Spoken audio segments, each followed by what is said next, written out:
Hola, buenas tardes. Qué lindo es estar leyendo el Evangelio de Juan.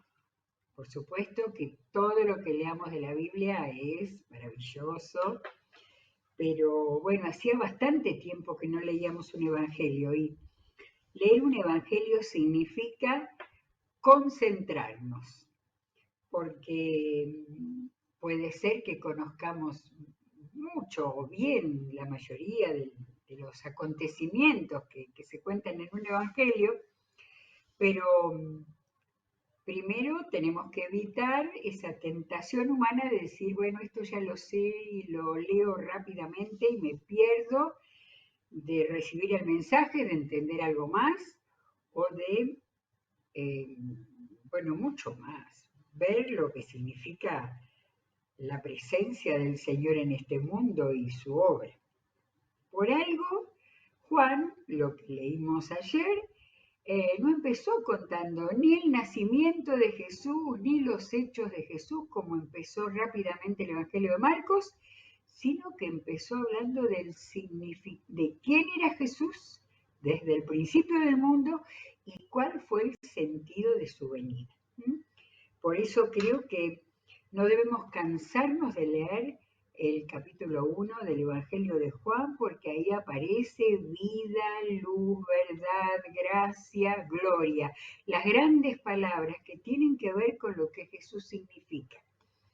Y en este tiempo que Navidad parece ser comercial y parece apelar nada más que adornos y cosas por el estilo, lo importante es lo que significó y lo que significa igual actualmente la venida de Jesús a este mundo. De manera que hago esta introducción porque hoy vamos a empezar a leer las bodas de Caná.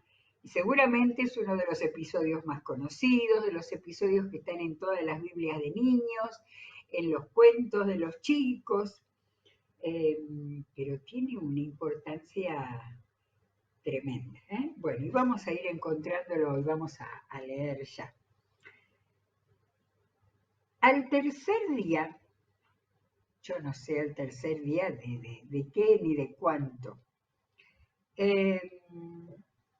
pero sí puede ser, lo que aparentemente parece es al tercer día después de que Jesús había tenido esos encuentros con los nuevos discípulos, ¿sí? Y marcando que creo que el único que lo hace tan claramente es el apóstol Juan, quiénes fueron los primeros que conocieron a Jesús a partir de Juan el Bautista, que los llevó a él.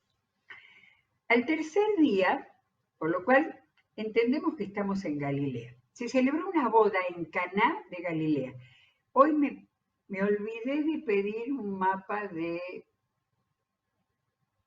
tiempo de Jesús, ¿sí? Así que por ahí aparece, y si aparece vamos a mirar los lugares que son mencionados. Si no, lo dejamos para mañana. Se celebró una boda en Caná de Galilea y la madre de Jesús se encontraba allí.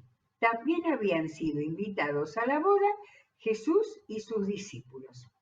Estos dos primeros versículos son sumamente importantes para prestarles atención. Es la única vez, a ver si no me estoy confundiendo, no creo que no, que vemos a Jesús en una fiesta.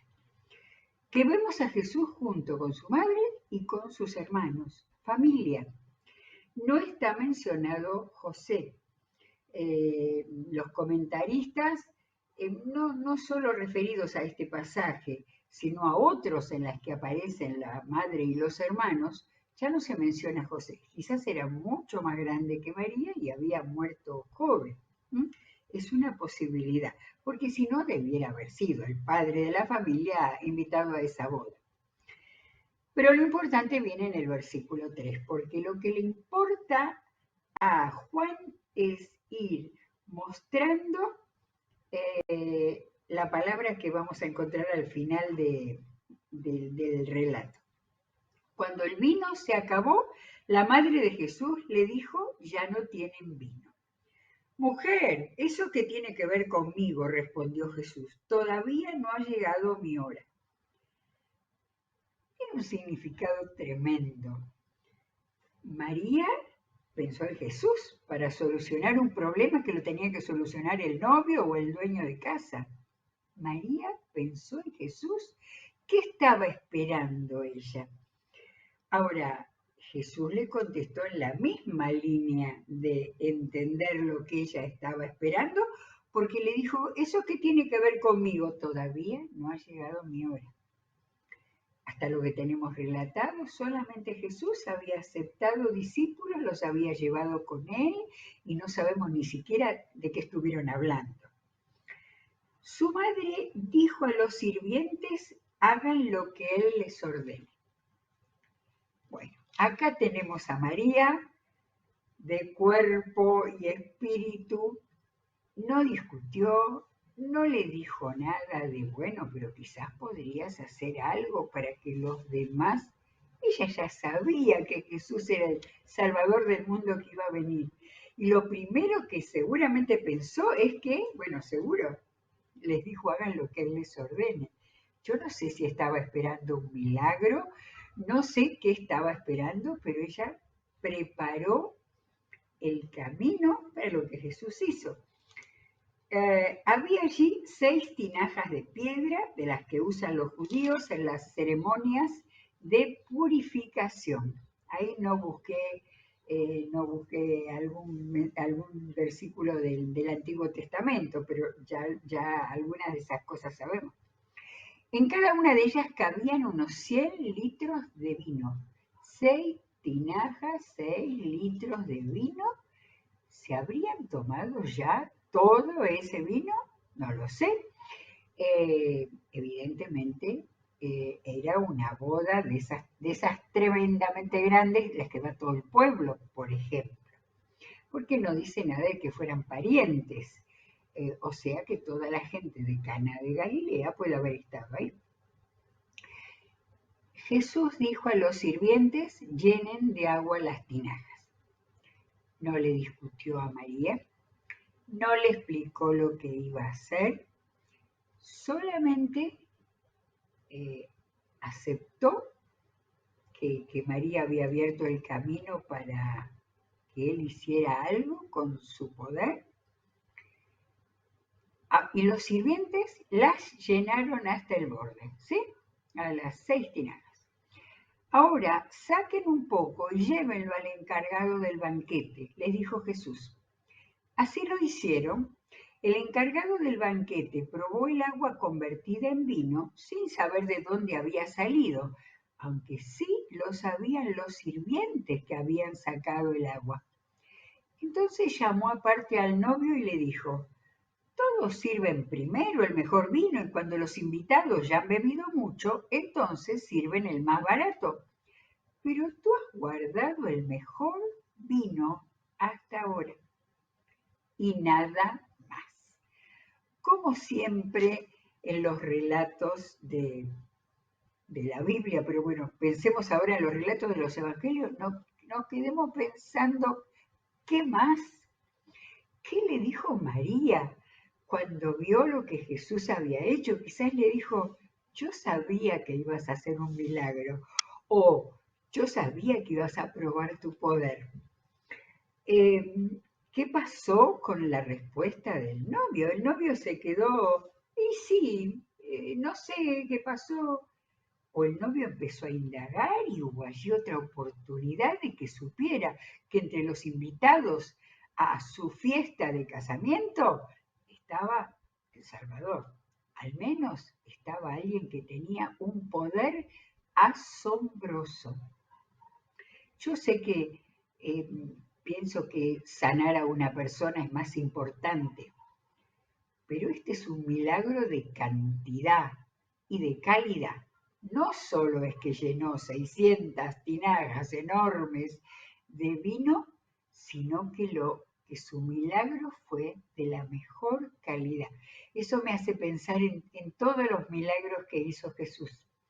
Cuando le dio vida nueva, sanidad, liberación a las personas que se cruzaron con él, y nunca hizo un milagro a medias.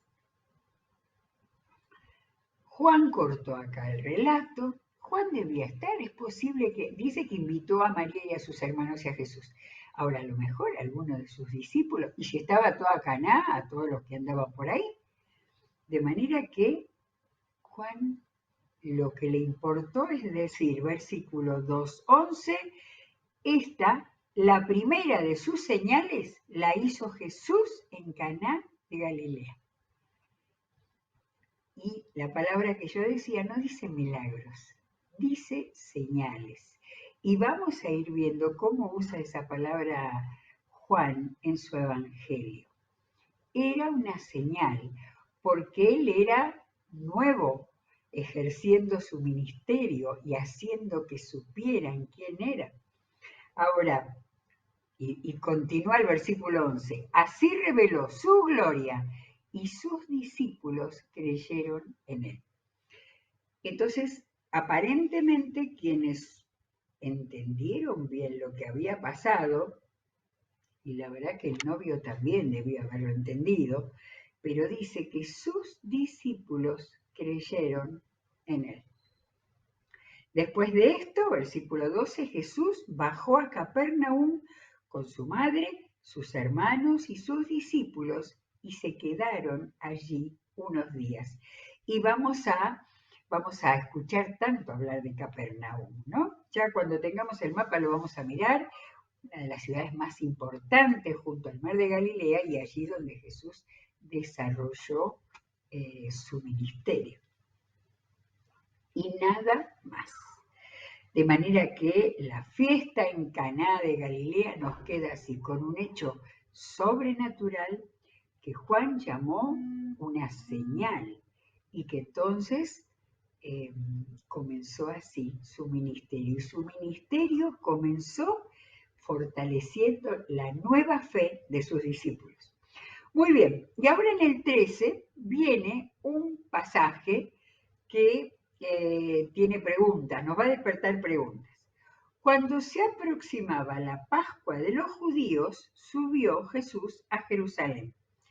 Y en el templo halló a los que vendían bueyes, ovejas y palomas, e instalados en sus mesas a los que cambiaban dinero.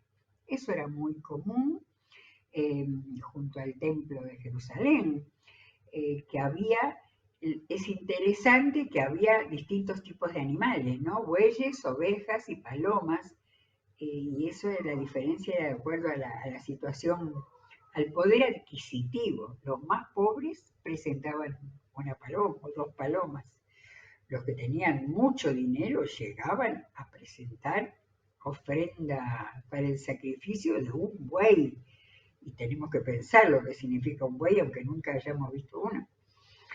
De manera que, y aparte, estaban los que vendían animales para el sacrificio en el templo e instalados en sus mesas a los que cambiaban dinero, porque claro, venía gente de distintos lugares y también cuando estaba la fiesta de la Pascua en Jerusalén venían judíos conversos de otras naciones, de otros pueblos, además de Judea.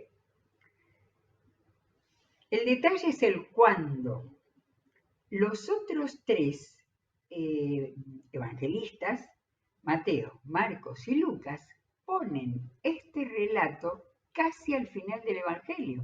Acá tengo como las Biblias que ponen los hechos paralelos en los otros evangelios que nos permiten cotejarlos y ver a ver qué encontramos de similitud o no. Mateo 21, Marcos 11, Lucas 19.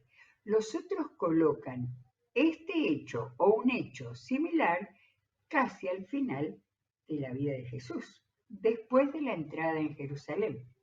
Ahora, los comentaristas dicen que esto es otra situación en la que pasó esto, además de la que pasó en la Pascua cerca de la crucifixión.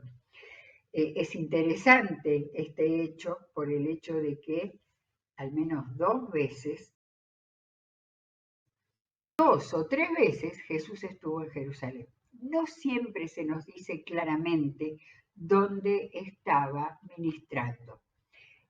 más bien entendemos cuando está en la zona de Galilea, ¿sí? Porque ahí las ciudades no son conocidas, porque habla de subió la barca en el mar de Galilea, cosa que los otros tres autores de evangelios siempre lo marcan especialmente. Y muchos de ellos, de esos sucesos, no los vuelve a mencionar Juan porque ya estaban en tres evangelios. De manera que se considera, los estudiosos, y miré en la Biblia de la Reforma, las notas del doctor Pablo Deiros, es probable que Jesús haya estado 3 veces en esos 3 años en Jerusalén. La última fue la definitiva, pero una de esas veces fue quizás la primera, porque esto de Juan 2 es al comienzo de su ministerio, en la cual lo que hizo fue esto. Entonces, haciendo un látigo de cuerdas, en otros casos creo que habla de cuero, echó a todos del templo, juntamente con sus ovejas y sus bueyes, regó por el suelo las monedas de los que cambiaban dinero y derribó sus mesas. A los que vendían las palomas, vieron que no mencionaba las palomas, digo, ¿esos se salvaron? No. A los que vendían las palomas les dijo, saquen esto de aquí. ¿Cómo se atreven a convertir la casa de mi padre en un mercado? Los discípulos se acordaron de que está escrito, el celo por tu casa me consumirá. Aquí meto un pensamiento mío, a mí me parece que el que se acordó del versículo era Juan, ¿sí? Pero acá Juan humildemente puso, los discípulos se acordaron. Este versículo, a ver, lo tengo, sí, Salmo 69. El Salmo 69 es uno de los llamados salmos mesiánicos, porque tiene muchas frases de angustia eh, y se considera que están referidos a la angustia de Jesús cuando estaba en la cruz. Pero el Salmo 69:9 dice, el celo por tu casa me consume, sobre mí han recaído los insultos de tus detractores. ¿Sí? De manera que eh, acá está, o sea, la explicación acá, Juan no dice que Jesús se sacó, ni ninguna de esas frases que se usan cuando alguien se pone furioso. El celo de tu casa me consume. O sea Juan o sea alguno de los discípulos que se pusieron a hablar y a decir, ¿te acordás lo que decía en el Salmo 69? Es impresionante cómo conocían el Antiguo Testamento. Estos pescadores, estos eran pescadores, los apóstoles. Eh, lo que Jesús hizo en ese momento fue una señal, también fue una señal. Él, aunque no supieran que era el Mesías, el Salvador del mundo, estaba marcando que para poder ganar el perdón y el favor de Dios, hacía falta un sacrificio, que es el que iba a venir a hacer en su propia carne, y no la venta ahí usurera, quien sabe cuánto cobraban un buey o cuánto cobraban una paloma para los pobres. Muy bien. Entonces los judíos reaccionaron preguntándole, ¿qué señal puedes mostrarnos para actuar de esta manera? Bueno, ellos también hablaban de señales y no de milagros. Jesús respondió, destruyan este templo y lo levantaré de nuevo en 3 días. Mi sensación es que tanto esto como lo que dijo antes a Natanael, que verán abrirse el cielo y los ángeles de Dios subir y bajar sobre el Hijo del Hombre, era algo para dejarlos mudos, helados. Le dijeron, tardaron 46 años en construir este templo y tú vas a levantarlo en 3 días. Este templo, dice, las obras habían comenzado entre el año 20 y el 19. Así que es posible que los sucesos mencionados en este pasaje se produjeran alrededor del año 27 después de Cristo, en el último templo. Creo que Jesús no les contestó. No les contestó porque aquí Juan habla. Pero el templo al que se refería era su propio cuerpo. Me encanta decir, es un evangelio en el cual Juan estaba contando lo que Jesús hizo y también estaba explicando para que los que íbamos a leer después entendiéramos. No le hablaba, él no iba a destruir el templo, estaba hablando de su propio cuerpo. Así pues, cuando se levantó de entre los muertos, sus discípulos se acordaron de lo que había dicho y creyeron en la escritura y en las palabras de Jesús. ¿Cuántas veces ya Juan dice que sus discípulos creyeron? Estamos en los comienzos, estamos cuando la convicción, la fe tenía que crecer con las palabras que Jesús decía, con las señales que hacía y con el conocimiento de la escritura que ellos tenían, pero tenían que aplicarla a la vida de Jesús. Mientras estaba en Jerusalén durante la fiesta de la Pascua, muchos creyeron en su nombre al ver las señales que hacía. De manera que vuelve tercera vez que habla de señales, cuarta vez, que habla de señales. Sería que no se daban cuenta que eran milagros. Lo del vino fue un milagro portentoso, pero también lo de sacar y correr a los cambistas y a los que vendían los animales ahí. Seguramente el problema no eran facilitadores de aquellos que venían del interior y que no podían traer un buey del interior, por ejemplo. Facilitadores para que ahí cerca del templo pudieran tener para los sacrificios, que para ellos era lo único que podía lograr que Dios los perdonara.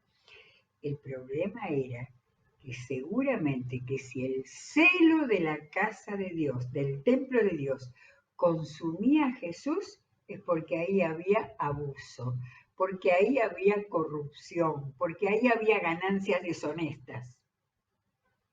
Y desde ahí, desde el siglo I, nosotros tenemos que el Señor está en contra de todas esas actitudes de los seres humanos. Así que mientras termina el capítulo, sí, termina el capítulo. Mientras estaba en Jerusalén durante la fiesta de la Pascua, muchos creyeron en su nombre. Y acá usa, como muchas veces aparece el nombre de Dios en el Antiguo Testamento.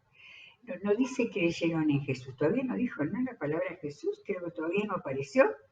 Habla de él, pero también habla de su nombre, porque el nombre de Dios era algo que ni siquiera los judíos lo escribían completo, ¿no es cierto?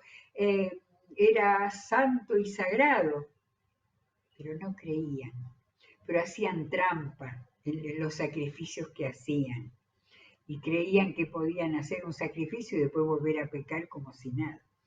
Por eso dice Juan, creyeron en su nombre, muchos. Acá ya no habla de los discípulos. Los discípulos antes dice que ya con eso habían creído más. Pero muchos creyeron en su nombre al ver las señales que hacía. En cambio, en cambio, Jesús no les creía porque los conocía a todos. No necesitaba que nadie le informara nada acerca de los demás, pues él conocía el interior del ser humano.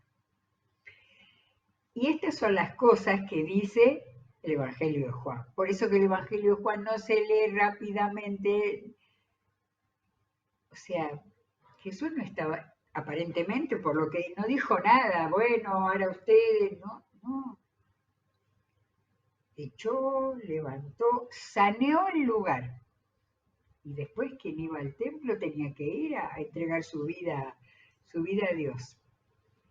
Pero Juan quiso agregar que con ese revuelo que debe haber habido en ese momento con Jesús con un látigo,